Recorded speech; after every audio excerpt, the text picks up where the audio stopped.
So the new Nike Mercurial is here, and maybe you've already seen my review, but you want to know more. How is it actually made? Well, we had the chance to go to Nike's headquarters in Portland, Oregon, and speak to one of our old friends, Emily Johnson, who worked on the boot.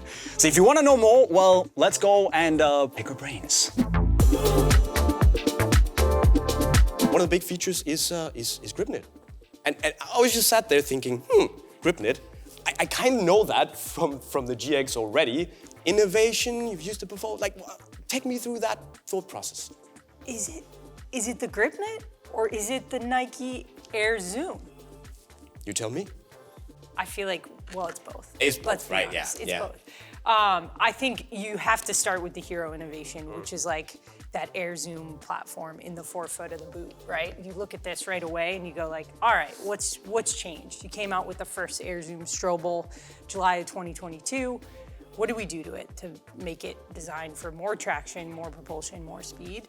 And you look at the Air Zoom in the forefoot here, and it's truly, like, it's only been 2 years since we've launched that Air Zoom Strobel for football.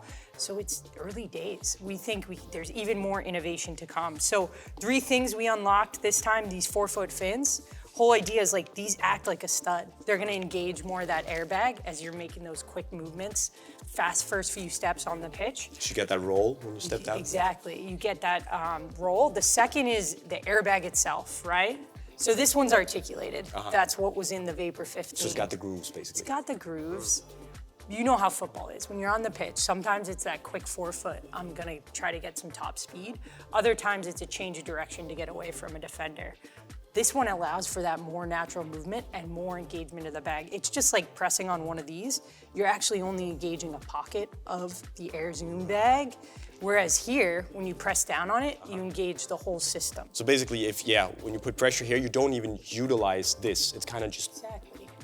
Lost. It's lost. So the team said, hey, we want to obsess those details so that we can get more of that propulsion. So the team actually took this Air Zoom window that you see in the forefoot, and we made it a little bit stiffer as a way to unlock that speed boot feel, but also as a way to engage more of that Air Zoom bag. I almost think of this idea of like a balloon with your 2 hard hands pushing against it. You actually want some of that stiffness to allow for the rebound to unlock speed. All in all, I know we like to talk about how it's the most innovative, but it's good to put some numbers behind it too. It actually in the lab even has 10% more energy return than anything we've brought out before in the Mercurial series. 10% more.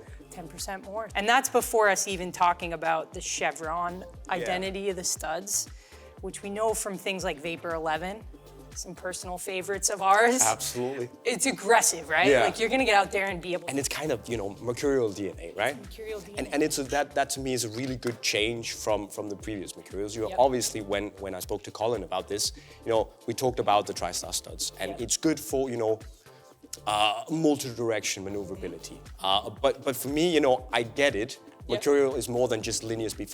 But for me, Mercurial is hardcore speed. It's the most aggressive traction you can get. And chevrons are just better for that.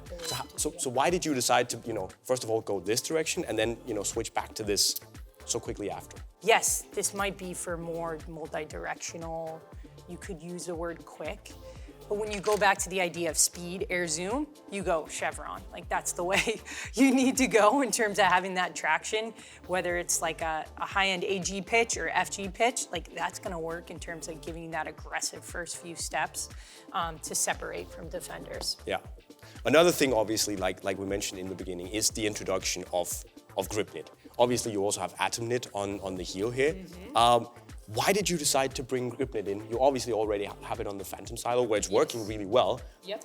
Why also bring it onto Mercurial? Yeah, for sure. I think we go back in the history of Nike football. We like to look back to go 10 steps forward, right? And if you think about Magista back in the day, launched Flyknit and Skin, right? And then you take that and you interpret it in a brand new way for Mercurial through the Superfly 4. And even in the way it's shaped in the anatomy of the Superfly 4, you put the Magista and the Superfly 4 next to each other, you go, yes, both game-changing, but both right by their silo identities. Okay, so this is different, the way the knit is constructed to the Phantom. Exactly. The way the Nike Gripknit is constructed is different. It is a way we can do thin and light compared to the previous generation. So when I look at these together, actually, from 5 layers to 3, right? Because we have that inherent Nike Gripknit platform that allows for weatherization and that inherent tackiness, we're able to unlock our lightest and thinnest full Flyknit upper we've ever made for Nike football. Right. Even the way it's constructed compared to the GX, it's a bit more of like a DNA strand in how it's built with the GX, the high tenacity yarns and the Gripknit yarns always alternating. We found a way to have fewer strands here, but in the way we pressed it or heated it at high temperatures, made it thinner. How does all of this, Gripknit here, obviously Flyknit on the tongue, Atomknit here, how does that translate into, still giving you the lockdown you need? Obviously you had this whole Roman sandal inspired cage on the previous Mercurial. That, from my experience at least, worked really well in terms of having that stability in the lockdown. How do you get that in this boot? Because obviously it's just knit, basically. For sure. The team obsessed some details. You can see those 3 layers, one of them just being the knit. But other layers we have, of course, the VeloQ liner you see coming through here, but just that extra little bit of reinforcer here, including a little bit of lino grid, so that you don't have any of that side-to-side movement. So it should feel like it's actually more conforming and easier to break in than the previous platform. It's definitely easier to step into, yeah, absolutely, absolutely. What was the biggest challenge of going from that, which was pretty well received, it's a very generally appealing boot, into the new Merc, and kind of still keeping that, obviously going back to the chevrons, keeping the Mercurial DNA, maybe making it a little bit more, Mercurial focused, and still maintaining that wide appeal that the previous one had. We're always building. We're testing, sometimes it's breaking, and then we're listening, and then we're building again. Right. So even something as simple as, you look at this Superfly, right?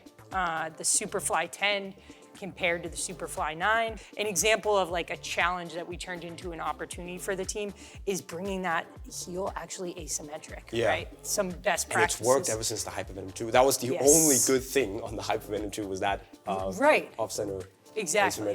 So some of those details where it's like, okay, we need to make sure, like, if these are things we can improve on for the next generation, we're bringing those best practices into Mercurial. The team can explore and see what that could unlock for our athletes who are obsessed with speed. Absolutely. So guys, that was a little bit of an insight into all the little bits and pieces that makes up the new Mercurial. And obviously, if you like the old Mercurial, I think you're really gonna like this. It feels a little bit the same, but for me, at least, better. So if you want to try the new Mercurial, you can buy it in the link to Unisport right over there. Of course, you should tell us what you think of all the little things going on in the boot in the comment section right down below. Make sure you subscribe to the channel with the notifications on. And if you want to see my review of the Mercurial, well, you can do so right down there. Emily, thanks for your time. I'm signing off. Cheerio.